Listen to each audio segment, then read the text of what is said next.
We've done another video on how to germinate the seeds, so I'm picking this one up from the point you would receive or grow your seed to this stage.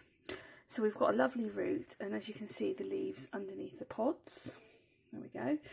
And what you want to do when you receive these, they will be in some wet tissue, is get yourself a little pot with some compost in. This is John Innes seed starting compost. It's got a very fine sand in it, so it drains well. Get yourself something to make a hole with, make a little hole in the centre, and usually they look like this, the seeds. A nice little short root with a little bit of green. Once you can see some green or some leaves, that's the time you want to plant them. This one over here, you can actually see the seeds popping right out. The leaves are popping right out. So here's a bit further on. So the reason we make the little hole is because we don't want to damage that root. So we put our seed in and we keep the top of the seed poking out like that. Make sure it's nice and firm because you don't want that root jiggling around and getting damaged. I fill the soil quite high up because these are going to shoot upwards, and I want lots of light getting to that seed head. It's actually February here at the moment, so it's quite cold and they can't go outside. They stay inside. They are actually a tropical plant, but they do love the sun and being outdoors. They just don't like the cold at all. So they will drop their leaves in the winter if it gets too cold. Some of mine have, some of mine haven't. But for purposes of growing these are coming on inside. So that's what our little seed looks like. We give it a little water and then we put it in a sunny, bright windowsill. Light is really important at this stage. Once you get them to this point, you're pretty much home and dry. The problems you can have at this point is when they start growing up, occasionally the seed pod will get stuck on the top of the leaves. Now, it's just a guess, but I'm guessing this happens because they come from a warmer, humid environment, and over here it's not like that. Usually in the summer when they're outside, they're getting quite a lot of dry heat, so I'm guessing that's why the seed pod gets stuck. Now, it doesn't happen in every case, and I would very much suggest leaving it alone if you can. But if you leave it too long and it gets stuck, what happens is it will actually kill off your leaves and any dormant buds you've got in there. The whole top can actually rot off if you leave the seed pod on too long. I'm talking like a couple of weeks. You want to give it some time, most definitely. Now, I have tried leaving it on. Most of them come off on their own. The odd one will get stuck. If you leave it on too long, the top of the leaves will be damaged. You have a few options. You can try removing it with your fingers, but note that these leaves are very, very delicate and you might rip the top of the leaves off with your fingers instead, so you're no better off than leaving it. My top tip for removing it is before you try and lift it off, spray it really well and leave it a few minutes. The plant will actually do most of the work by opening its leaves and pushing this pod up. If you can keep that seed pod wet, it will actually push off on its own most of the time. Only a few get stuck.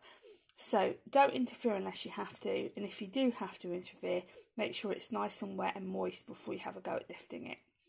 So that's how you put them in. Now, they all germinate at this stage at different rates. So some will start moving within days and some will sit like this for a couple of weeks. You never know. This one's been done today. Now I'm going to show you a few different ones. These two were done a few days ago. They have pushed up a little bit, but not an awful lot. The whole seed pod's above the soil there. There's another one here. There we go. See the leaves and it pushing up. And I've been spraying these seed pods today just to give them a little hand.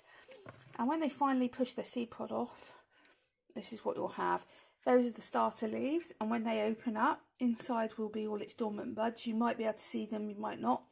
And new leaves, true leaves, will sprout from inside. When they're happy and it's warm, they will grow quite fast. But this time of year, we're getting an early start on it. It's just going into March at the moment. So it's a bit colder and they're a bit slower. But that's how you start them off. once they get going, do give them plenty of space. And when it starts to get cold and light levels drop, which can be anywhere in the UK from September to November, bring them in and keep them inside. They are, I mean, you don't have to put them outside. They will be quite happy inside in a pot. But I thought mine did benefit from being outside last year. Last word of warning, if you're going to put them out, occasionally some little insect will come along and it will take not just one leaf, not just a hole in the leaf, but the whole of the leaves and the head of the plant off. I don't know what this insect is. I'm pretty sure it's not a snail or a slug, because they usually leave holes in leaves. They don't usually just munch the whole top of your plant. So I'm guessing it's something like a hawk moth or some sort of moth, because it had never seen anything on it in the day, that's come along and demolished these plants and had a taste for Frangipani. It's not a plant that's common to the UK, so something with tropical taste. So just be aware that can happen. Out of having a whole tray over there, I probably had it happen to one on several trays, so about 3 or 4 out of the whole bunch. So it's not like it's eating through the whole thing. You'll find other videos on our channel about Plumeria and how to grow them, and one how to start them from the very beginning of seed. They are very picky, but they're not impossible to do. Always make sure if you're buying seed online, it does look like this brown seed pod, without the root, of course, that we've got here. And they should be pretty dry. And, you know, the thing about Plumerias is you never know how they're going to germinate. I've had certain colours, not any of them germinate, and I've had other colours and all of them germinate. You never know how it's going to go with them. So if you're going to buy a packet online, don't pay huge amounts of money for them. £4 to £6 for about 6 seeds would probably be right. If it's too cheap, ask yourselves why it's too cheap, because these are specialist seeds that are not just plug and plant.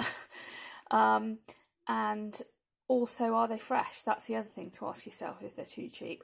But that's what you should be paying. And out of those 6 seeds, you probably expect 3 to 4 to germinate. And not all of them will germinate quickly. Some will take a week, some will take 3 or 4 weeks. Once they start to look like they're falling apart, you know, they've pretty much had their day and they're not going to germinate.